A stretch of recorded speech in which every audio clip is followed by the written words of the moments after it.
You don't wake up one day disconnected from Allah. There is no announcement, no sudden break, no moment where you clearly see the line you cross.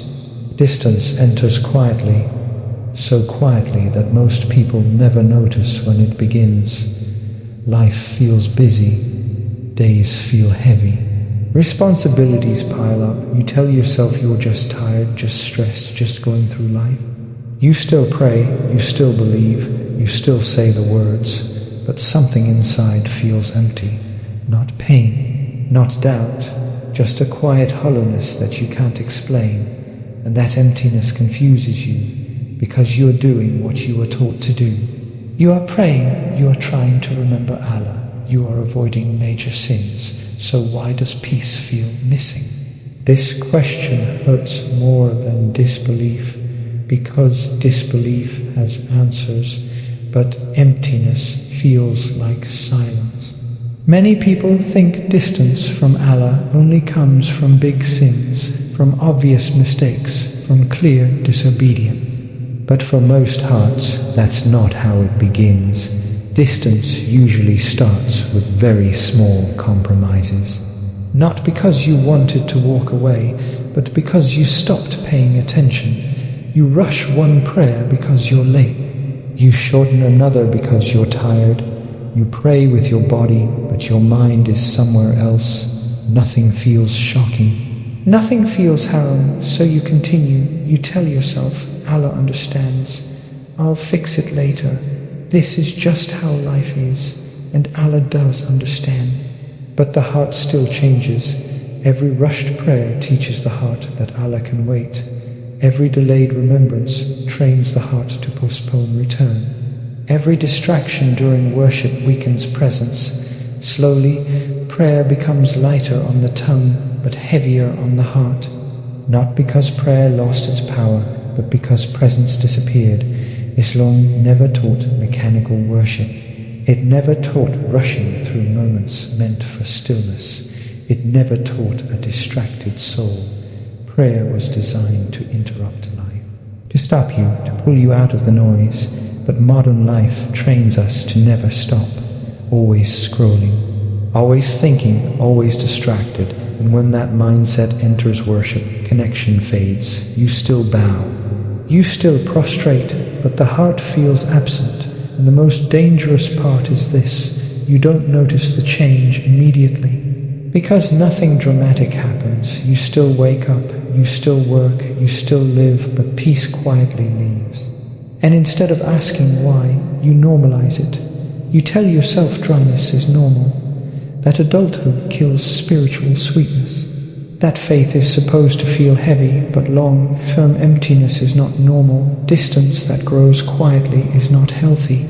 This emptiness is not punishment, it is neglect. Neglect doesn't feel sinful, it feels comfortable. You stop checking your inner state.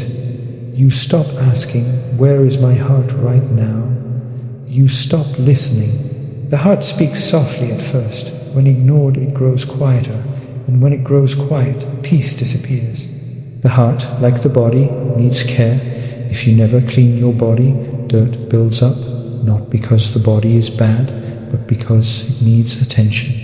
The heart works the same way. Small sins matter, small habits matter, small neglect matters, not because Allah is strict, but because hearts are sensitive. Over time, constant distraction hardens the heart.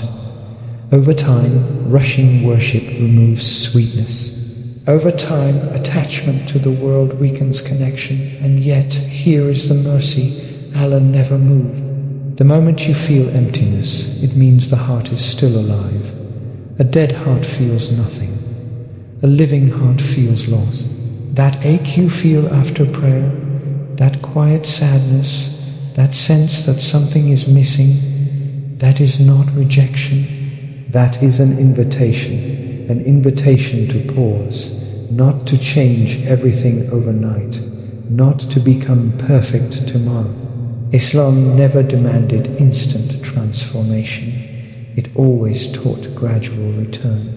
Return happens in small steps. Slow one prayer, just one. Stay in sujood a few seconds longer. Remove one distraction. Close one door that pulls your heart away. Make one DU letter to be FA Macron letter to be, not rushed, not memorized, but honest. Say, Allah, I feel distant, and I don't even fully understand why. That honesty matters more than perfection. Many people think they must fix everything before returning to Allah. They think closeness comes after improvement. But Islam teaches the opposite. Closeness comes first. Improvement follows. Allah does not wait for you to become perfect. He waits for you to turn back, and when you turn back, even slightly, He responds. Sometimes peace does not return suddenly. Sometimes it returns slowly, like light returning to a room at dawn. First you notice silence, then calm, then warmth, and one day you realize prayer feels lighter again, not because life became easier, but because the heart became softer. If your prayer feels heavy, it does not mean Allah is far. It means the heart is tired, tired of noise, tired of distraction, tired of carrying what it was never meant to carry. Let prayer be rest again. Let remembrance be grounding again. And remember this, the fact that you care enough to feel this emptiness means Allah is still calling you. Distance is not the end of faith. Sometimes it is the beginning of a deeper return. If this message felt personal, it wasn't random. Thanks for watching. Subscribe for reminders that wake the heart.